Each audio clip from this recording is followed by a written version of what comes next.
How to build muscle so fast they'll think you're on steroids? That's the question.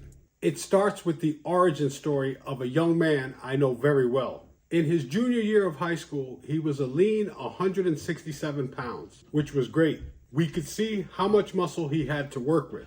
And he could start eating in a calorie surplus because his insulin sensitivity and his metabolism were primed for growth. You'll see why this is important later. It's rare for a 17 to 18-year-old male to have low testosterone. The average level is between 300 and 1200 nanograms per deciliter. I'm going to say his average was probably between there around 750 nanograms per deciliter. I'm only basing this on his ability to grow muscle. And that's plenty of natural testosterone to grow muscle. That's why getting on exogenous testosterone at this age is a total waste of money and unhealthy. Your body is literally primed to explode. I agreed to let him train with me, but first I had to set the rules. We trained Tuesday, Thursday, Saturday, Sunday at a specific time. I would not change times or days unless there was a compelling reason to do so. He never missed a training session that I can remember. He was only allowed to touch his phone if he wanted to change his music. That was it. No scrolling. And there was no talking unless it pertained to the exercise we were doing and instruction on technique.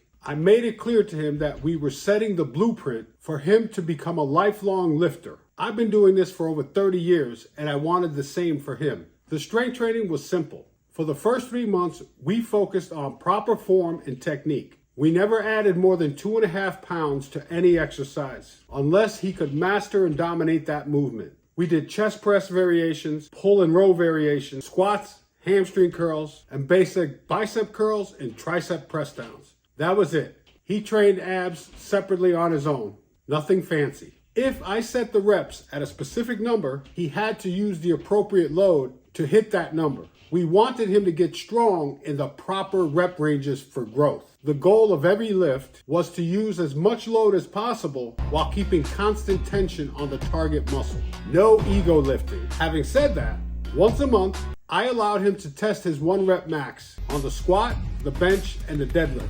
This gave him a boost of confidence while keeping him motivated as he saw his numbers go up and that he was truly getting stronger. Part 2, nutrition. He learned how to cook the basics. I taught him some, but he did a lot of YouTube videos for the rest. Eggs, oatmeal, ground beef, and potatoes, but he really needed to increase his calories to start growing. So I taught him my special chicken and rice recipe, and he was able to eat a lot of it because we cooked it in a big batch, and it tastes really good. I'll leave the recipe if you're interested on the end card. And of course, he's a teenager. He ate fast food 1 or 2 times per week. There was no way to have him stick to the nutrition without still eating some fun food. By the end of his senior year in high school, he got up to 182 pounds and still lean. This was the so-called newbie gains. Unfortunately, all gains stopped at this point because he started training with the Air Force recruitment staff. Their focus was on running and endurance training in preparation for basic training. All gains would resume a year later as he had finished his basic and advanced training. Now is where you hard gainers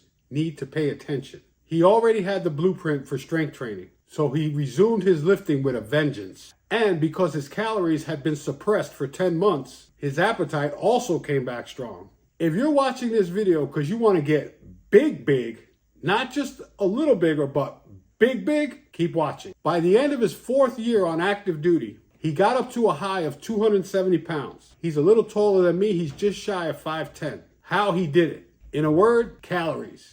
If you're natural or on steroids, you're delusional if you think that you're going to get big without a massive surplus of calories. Believe it or not, food can be quite anabolic. I wish I could tell you he only ate chicken and rice to get up to a max weight of 270 pounds. I would be lying. His diet was 50% clean whole foods. He was getting at least 1 gram of protein per pound of body weight. The other 50% was whatever he wanted. Ice cream, pizza, nothing was off limits. He ate highly palatable foods that were easy to digest and calorie dense. Something he did that may surprise you, especially if you're younger, he was sleeping 8 to 9 hours on most nights. He told me he would often sleep almost 10 hours on the weekend. Why was that critical? Because you grow and you repair muscle when you sleep. And no, he did not do steroids at any time. I would have spotted it immediately. But the funny thing is, he got tired of people telling him he was on gear because he was growing so fast. He literally grew so fast, they thought he was on steroids. Where is he today? He finished his tour of duty with the Air Force. He is happily married and working on his bachelor's degree. Because he knew how to get lean in high school, by counting calories and tracking macros, he is now sitting at a much leaner 230 pounds, which is not small. I hope you learned something from this story. Your journey may be different, but the basics never go out of style. Don't get fancy, keep it simple. If you want to know 9 things that don't build muscle, watch this next. And as always, thanks so much for watching.